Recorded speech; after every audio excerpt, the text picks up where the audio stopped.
Hello दोस्तों, हमने अभी तक पिछले क्लास में नाइट्रेट के संग, कार्बोनेट के संग, ऑक्सीजन के संग, बाइकार्बोनेट के संग और सल्फेट के संग रिएक्शन हमने देख रखा था। आज हम बात करेंगे अल्कली मेटल का जल के संग में क्या चीज़ कैसे रिएक्शन होगा या क्या कराया जाएगा, उसके संग क्या बनेगा, उसके बारे में डिस्कस करेंगे। उसके बाद फिर हम लोग देखेंगे रिएक्शन विथ क्या बोलते हैं उसको, हाइड्रोजन के संग, फिर हाइलाइट के संग, उसको एक एक करके हम लोग देखेंगे। तो अभी स्टार्ट करते हैं लेक्चर नंबर या डे नंबर 6। रिएक्शन नंबर आपका है 6। Reaction with water H2O। क्या लिखा हमने? Reaction with water. तो आज हम लोग डिस्कस करने वाले हैं कि अल्कली मेटल का पानी के संग में रखा जाएगा या पानी के संग में जो अभिक्रिया होगी तो क्या चीज़ का निर्माण होगा, उसके बारे में हम लोग अच्छे से डिस्कस करेंगे। तो हमने लिखा 6 रिएक्शन क्या है, रिएक्शन विथ H2O। तो अल्कली मेटल में क्या क्या थे? अल्कली मेटल को हमने ऐसे देखा कि क्या था, lithium, sodium, potassium, rubidium, caesium और फ्रेंशियम। तो क्या था, एक रेडियो एक्टिव एलिमेंट है, तो इसको कवर नहीं करेंगे हम लोग। डिस्कस करेंगे लिथियम से लेकर कहाँ तक, सीजियम तक कवर करेंगे, ठीक है। तो अल्कली मेटल को हमने एम से डिनोट करा था, क्या चीज़ से, एम से। और इसका रिएक्शन अभी कराने वाले किसके संग, जल के संग, वाटर के संग, H2O के संग कराने वाला है। तो क्या चीज़ का फॉर्मेशन हो रहा, सो देखिए। जैसे हमने अल्कली मेटल को पानी के संग में रिएक्शन कराया तो देखने को मिला क्या चीज़ की, जो ए आपके पास में क्या है, जो हाइड्रोजन है दो पार्ट में पहले टूटेगा, एक टूटेगा H प्लस में, दूसरा टूटेगा OH माइनस में। और ए जो देख रहा है आपके पास M प्लस वाला, मतलब इसका वैलेंसी जो होगा अल्कली मेटल का +1 होता है। तो ए क्या करेगा, प्लस वाला किसके संग रिएक्शन करेगा, OH माइनस के संग चला जाएगा, प्लस वाला किसके संग, माइनस के संग जाके रिएक्शन करेगा और बना लेगा क्या चीज़, ए बनाएगा मेटल के हाइड्रोक्साइड, इसको बोलते हैं हाइड्रोक्साइड। तो ए बनाएगा MOH, क्या बनाएगा, MOH, मतलब मेटल के हाइड्रोक्साइड। क्या बनाएगा, मेटल के हाइड्रोक्साइड। अब प्लस में क्या देगा, हाइड्रोजन गैस का त्याग करेगा, क्या चीज़ देगा, हाइड्रोजन गैस निकालेगा। उसके अलावा फिर कुछ ना कुछ एनर्जी, थोड़ा बहुत क्या निकालेगा, एनर्जी का भी निर्माण करेगा।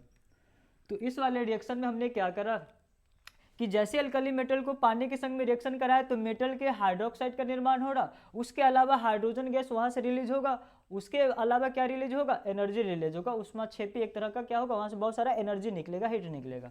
अब देखिए इसको कैसे लिखेंगे, इसको देखिए कैसे। ये तो हमारा मेन फॉर्मेट बन गया कि जब भी अल्कली मेटल को हमने वाटर के संग मिक्स कराया तो मेटल के हाइड्रोक्साइड, इसको बोलेंगे मेटल के हाइड्रोक्साइड, मेटेलिक हाइड्रोक्साइड का निर्माण करेगा। ये आपका हाइड्रोजन गैस हो गया, ये क्या है आपका, हाइड्रोजन गैस बन रहा, ये हाइड्रोजन गैस, ये आपका क्या है, एनर्जी है, ये आपका क्या है, एनर्जी। अब देखिए जैसे मेटल के संग कराया, अब इसमें हम धीरे धीरे क्या करेंगे, लिथियम को रखेंगे, फिर सोडियम को रखेंगे, फिर पोटेशियम को रखेंगे, फिर रुबिडियम को रखेंगे, फिर सीजियम धातु को रख के रिएक्शन कराएंगे। तो एग्जाम्पल के तौर पे लिया जा रहा लिथियम का रिएक्शन हमने कराया वाटर के संग, जल के संग। तो हमने क्या बोला, लिथियम जब भी क्या बोला हमने कि मेटेलिक अल्कली मेटल जो होगा जल के संग रिएक्शन करेगा तो मेटल के हाइड्रोक्साइड, तो आप मेटल के हाइड्रोक्साइड, यहाँ पे कौन सा मेटल लिया गया, लिथियम लिया गया। तो लिथियम के हाइड्रोक्साइड मतलब LiOH बनेगा, क्या बनेगा, लिथियम के हाइड्रोक्साइड मतलब LiOH। अब प्लस में क्या रिलीज हो रहा है, सभी में H2O, तो सॉरी क्या बोल रहे हैं, हाइड्रोजन गैस तो रिलीज होगा ही, H2 गैस क्या हो रहा है, रिलीज हो रहा। अब बाकी थोड़ा बहुत क्या निकलेगा, एनर्जी निकलेगा, क्या निकलेगा, एनर्जी। तो एक रिएक्शन ये हो गया। सेकेंड रिएक्शन देखेंगे क्या, सोडियम के संग, तो Na अब प्लस में H2O लिखा हमने, ये प्रोडक्ट सॉरी ये क्या होता है, तीर के चिन्ह पहले, या रिएक्शन में जो भाग लेगा उसको क्या बोलते हैं, रिएक्टेंट बोलते हैं। और रिएक्टेंट ये रिएक्टेंट हो गया, तीर के चिन्ह का पहले या भाग लिया सो। अभिक्रिया होने के दौरान या अभिक्रिया होने के फलस्वरूप क्या चीज़, ये जो राइट साइड में बन रहा है ये सारा का सारा क्या है, प्रोडक्ट होता है, ये सबको क्या बोलते हैं, प्रोडक्ट बोला जाता है। तो देखिए सोडियम जल के संग रिएक्शन करके क्या बनाएगा, ए भी धातु है तो सोडियम के ऑक्साइड सॉरी हाइड्रोक्साइड बनाएगा, मतलब मेटेलिक हाइड्रोक्साइड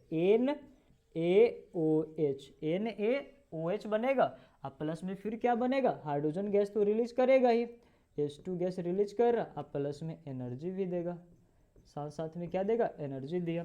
वैसे ही फिर हमने क्या चीज़ के संग करा, पोटेशियम के संग कराया reaction K plus H2O, K plus H2O, तो ये बनेगा KOH, अब प्लस में H2 गैस को रिलीज करेगा और प्लस में क्या देगा, यहाँ से भी एनर्जी निकलने को देखने को मिलेगा। उसके अलावा आपका फिर क्या बच गया, रुबिडियम हो गया, फिर सीजियम बच गया। तो रुबिडियम के संग हम रिएक्शन करा रहे हैं जल के साथ Rb प्लस H2O, फिर क्या बनेगा बताइए, RbOH, RbOH अब प्लस में H2 गैस, फिर क्या देगा, एनर्जी देगा। तो इसको लिखेंगे RbOH, रुबिडियम के हाइड्रोक्साइड, अब प्लस में H2 गैस रिलीज करेगा, उसके साथ साथ क्या देगा, एनर्जी फिर देगा। उसके अलावा फिर है सीजियम। सीजियम का रिएक्शन हमने करा H2O के संग, ये भी रिएक्शन करके क्या बनाएगा, मेटेलिक हाइड्रोक्साइड। कौन सा मेटल हमने लिया, सीजियम लिया, तो सीजियम के हाइड्रोक्साइड CSOH बन गया। अब प्लस में कौन सा गैस रिलीज करेगा, साथ साथ में हाइड्रोजन गैस, मतलब H2 गैस रिलीज करा, और उसके साथ में क्या देगा, एनर्जी देगा। उसके साथ में क्या देगा, एनर्जी देगा। और जितने भी धातु के क्या होते हैं, हाइड्रोक्साइड होते हैं, इसमें क्या बना रहा, धातु के हाइड्रोक्साइड बना रहा, मेटेलिक हाइड्रोक्साइड। तो जितने भी धातु के हाइड्रोक्साइड होते हैं अल्कली मेटल में देखिए, तो ये जो हाइड्रोक्साइड देख रहे हैं वो उसका नेचर किस टाइप का होगा, तो बेसिक नेचर होगा, मतलब क्षारीय प्रकृति का होगा। किस नेचर का होगा, क्षारीय प्रकृति का। ऊपर से जैसे नीचे जाएंगे, ये तो क्या है आपके वर्ग में लिखा गया है ना, ये वर्ग 1 का तत्व है, कौन कौन सा, hydrogen, lithium, sodium, potassium, rubidium, caesium और फ्रेंशियम। तो वर्ग में ऊपर से नीचे जैसे जैसे हम बढ़ेंगे उसका क्या होगा, स्टेबिलिटी भी क्या होते जाएगा, इंक्रीज करते जाएगा, स्टेबिलिटी भी क्या होते जाएगा, इंक्रीज करेगा। और इसकी बात कर लेते हैं कि ये बेसिक नेचर का है, तो ऊपर से नीचे आने में, ऊपर से नीचे ये जैसे जैसे आएगा, ऊपर से नीचे जैसे जैसे आएगा, इसका जो बेसिक नेचर होगा वो बढ़ते जाएगा। क्या होते जाएगा, बढ़ते जाएगा। चलिए, तो इसमें हमने क्या देखा, मेटल किसके संग, जल के संग रिएक्शन करके मेटेलिक हाइड्रोक्साइड का निर्माण करा, साथ में H2 गैस का निर्माण करा, उसके साथ में एनर्जी का भी निर्माण कर रहा। तो इसको पहले आप लोग नोट करिए, समझ में नहीं आया होगा तो कमेंट करके बताएंगे। इसको नोट करिए पहले।